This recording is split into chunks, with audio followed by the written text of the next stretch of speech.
Eu achei importante fazer esse episódio porque essa narrativa ela é muito isolada, considerando que na época nós estávamos totalmente do ponto de vista do público. Havia uma crescente desconfiança na capacidade da polícia de conseguir realizar uma prisão, e aqueles dias pareciam anos, já que ninguém era preso, ninguém era apontado como suspeito, e as pessoas que se atribuíam algum tipo de culpa, responsabilidade ou alguma suspeita eram pessoas que passavam a ser suspeitas por conta das pessoas da internet. E eu acredito que quem acompanhou os 40 episódios conseguiu ouvir bem, sentir bem a diferença dessa narração para as demais, quando você vê apenas a ótica da polícia, sem a pressão do público em cima. Porque nós vemos que o processo de investigação realmente é demorado, e que aquele tempo, na época, faz muito sentido quando você ouve esses detalhes e como as coisas foram acontecendo, porque nós não sabíamos como ou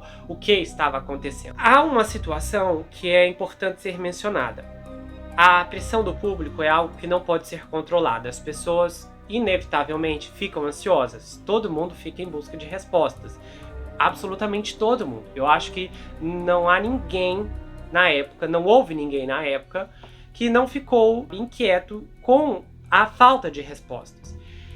E essa situação, ela pode provocar um tipo de efeito colateral que nós já vimos em muitos outros casos, que muitas vezes a pressão pode levar a polícia a cometer erros ou até mesmo acusar um inocente para placar o público. É aquele tipo de evento que você não tem meio que uma resposta certa, porque existem casos que, se não há uma certa pressão, muitas vezes o caso não vai para frente, porque às vezes também não é má vontade da polícia, mas é que muitos casos acabam sendo priorizados em prol de outros. Então, uma situação que às vezes não é tão grave, ou então, às vezes não é tão grave, ou melhor, uma situação que às vezes não tem muita gente observando, pode ficar para trás, quando uma outra que tem mais gente pressionando acaba sendo elevada no seu status de urgência. E isso, é claro, é lógico e também é desigual, porque quando você analisa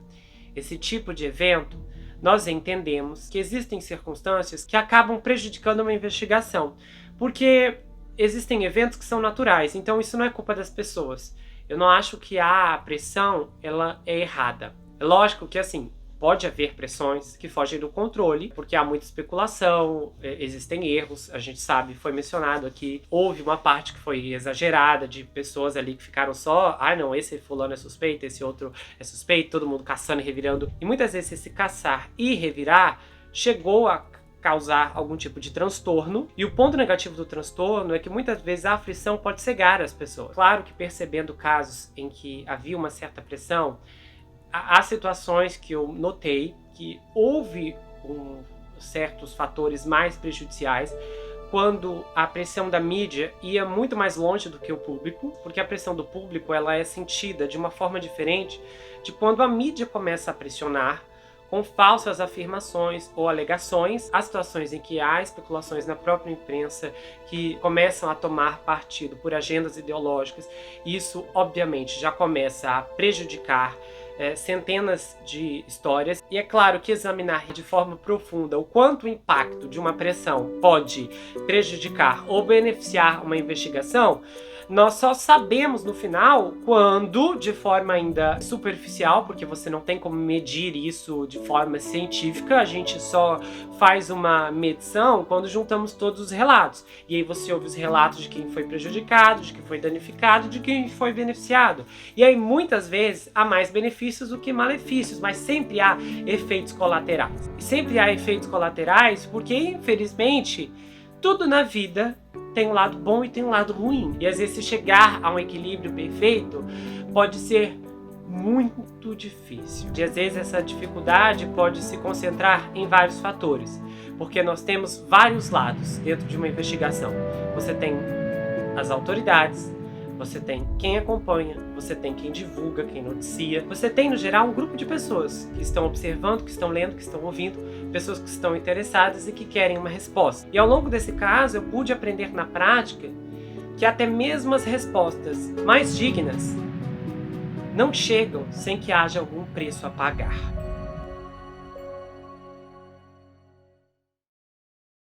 Bom, se você gostou desse vídeo, inscreva-se no canal, ativa o sininho, compartilha, dá o seu like e passe esse vídeo adiante. Se você quiser saber mais sobre mim, adquira meu livro Perfeito Estranho. Já está disponível no meu site, você pode falar comigo pelo Instagram. Ele conta a história de um rapaz chamado Jack Wilber que se vê preso em uma terrível maldição hereditária enquanto precisa enfrentar um serial killer que está escondido em sua própria casa. O livro tem mais reviravoltas do que você consegue imaginar e o envio acontece para qualquer lugar do Brasil, quase qualquer lugar do mundo também. Vai autografado se você quiser, com um kit de marcadores e um folder também. Você pode me seguir pelo Instagram, Gustavo N Psicanalista. Eu tenho um canal de cortes, onde as análises são recortadas e postadas por lá. E eu também tenho um grupo no Telegram, onde acontecem votações, bastidores e muita coisa exclusiva que vem à tona apenas por lá. A gente se vê no próximo caso e não esqueça que aqui você sempre vai ter um amigo. Até mais, pessoal!